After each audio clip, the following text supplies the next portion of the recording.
So the plan for today is to do a lot less driving.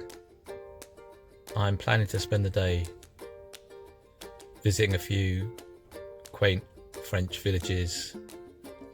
It's only a 2-hour drive to my next stop, so a nice leisurely drive, a chance to do a few things. I need to find a bank and get some more cash out, and I need to get a few provisions. I'm running low on fresh water and stuff like drinking water, that is. As you can see, water in general, I am not running low on, as it's pouring with rain outside, and the forecast is it's going to rain all day. But stick with me and let's see what happens. In the end, I just picked up some water from this Carrefour Express, and it is still raining. So this is Lembach, which is less than 2 miles from that campsite.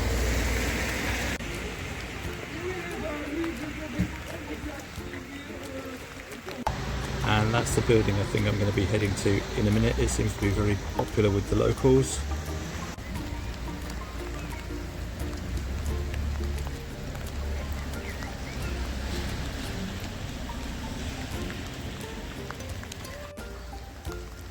As you can see, Lembach's not very big.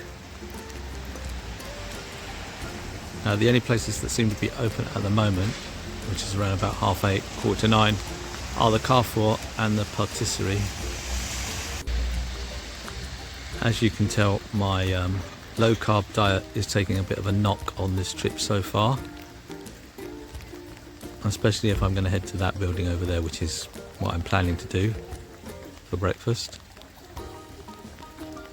So from this side, I'm guessing that Flecken is the name of the river, and that explains the name of the campsite that I stayed at last night. You'll have to go back and watch the previous video if you didn't catch the name of the campsite.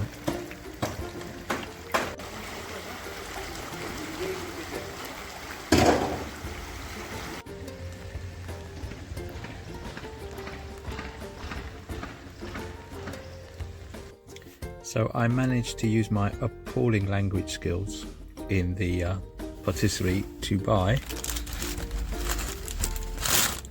for €1.10, if you're interested in the price, this, which I believe is a chocolate croissant. Yeah, if you're still at school and you have a chance to study languages, it's a great skill to have. Pay more attention. It wasn't popular when I was at school to learn foreign languages. Well, not at the school that I went to anyway. So, and yeah, something I've always struggled with. Other languages, not eating croissants, which I'm about to do. I can now confirm that the croissant is actually chocolate. There's just a daub of chocolate in the middle. Superb. Nothing like the rubbish we get in the UK. Arrived at my second destination and luckily found somewhere to park. I have no idea how long you can park for. I think you can park there for any length of time. I don't think it's controlled.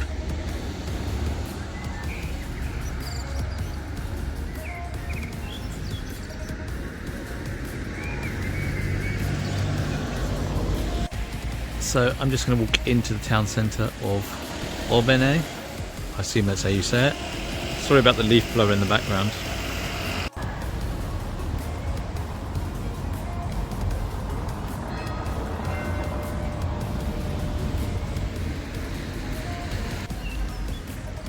This is apparently the second most visited town in the area, hence the souvenir shop.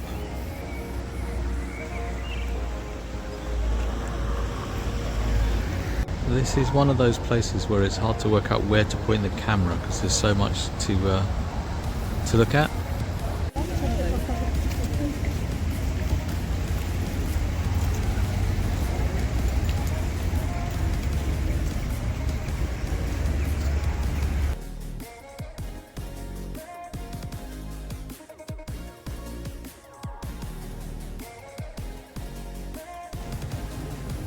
So I found a bank.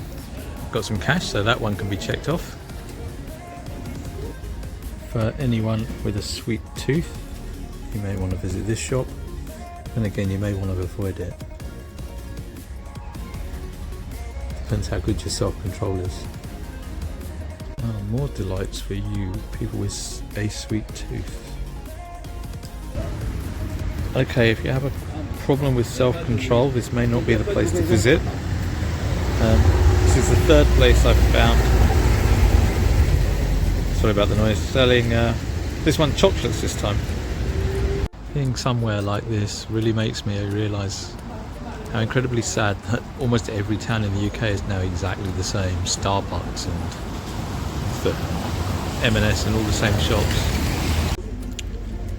As you can probably tell, it's 11:30, 12:15. I'm starting to get hungry. Seem to be looking at places with food in them constantly. I am actually looking for somewhere to actually sit down and eat.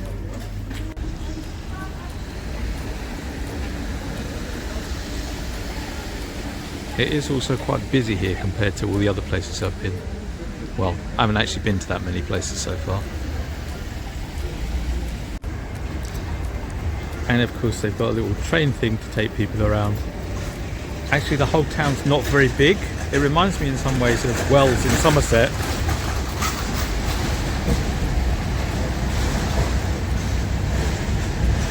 I have no idea why you'd need to take a train thing round unless you've got little kids.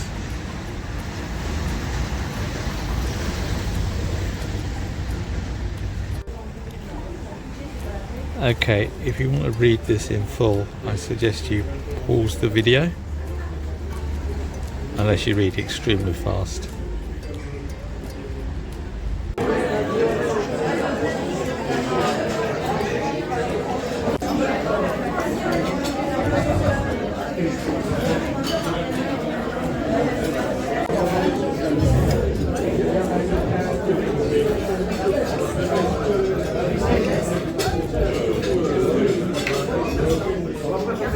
Chicken and mushroom pie with salad.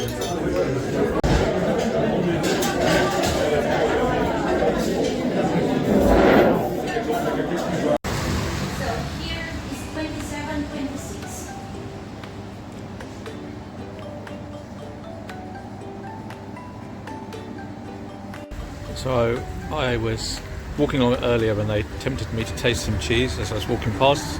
So I came back, went in the shop. It smells just so much of cheese. It's wonderful. And I just bought some. Okay, so let's take a look at this cheese I bought.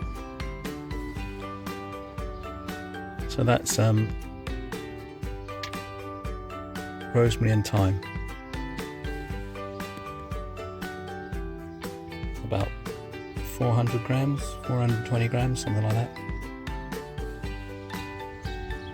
So I've arrived at my final destination for the day. Also happens to be a campsite here, so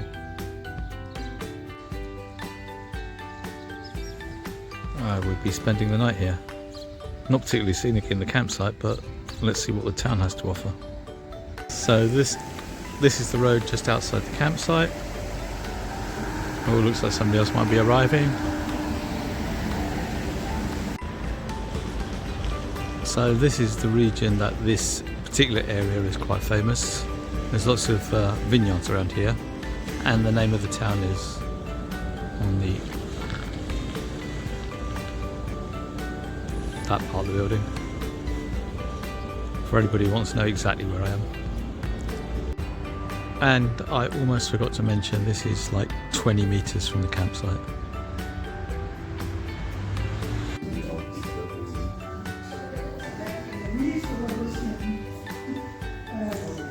And that's by all means not all the wine that's in here.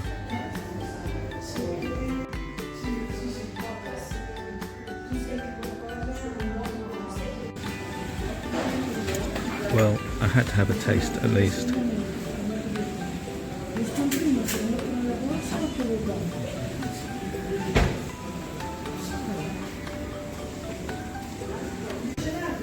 And it's hard to tell how much you like a wine unless you've got something to compare it with, so I thought I'd try a Riesling as well. Okay, so I like the Pinot Gris more, so I'm trying a different Pinot Gris, and I'm surprised at how much different it tastes.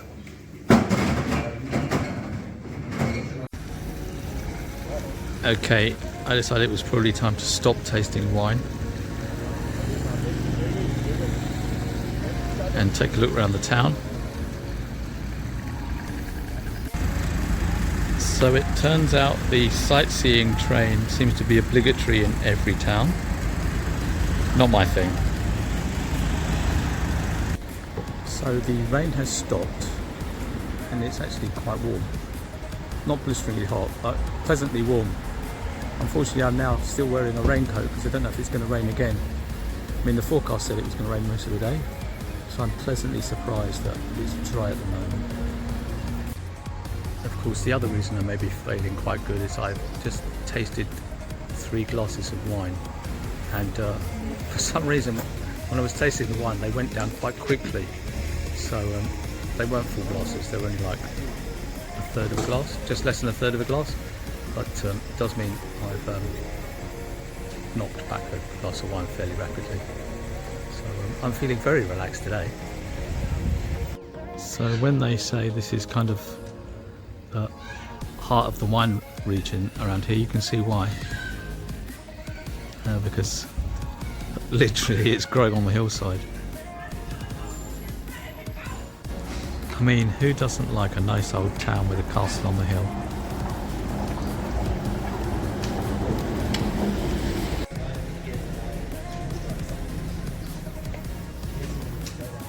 For those of you who don't have a sweet tooth, something else to think about.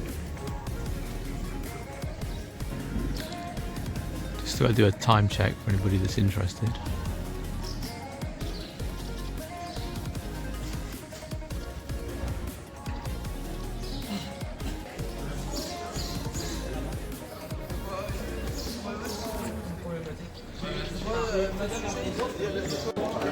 More gastronomic delights.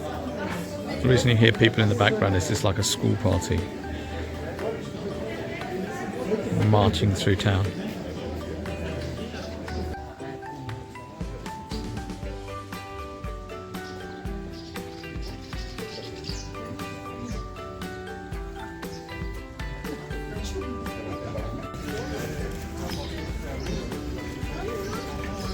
Little market in the centre of town. They were just setting up as I walked up, and now I'm walking back down. So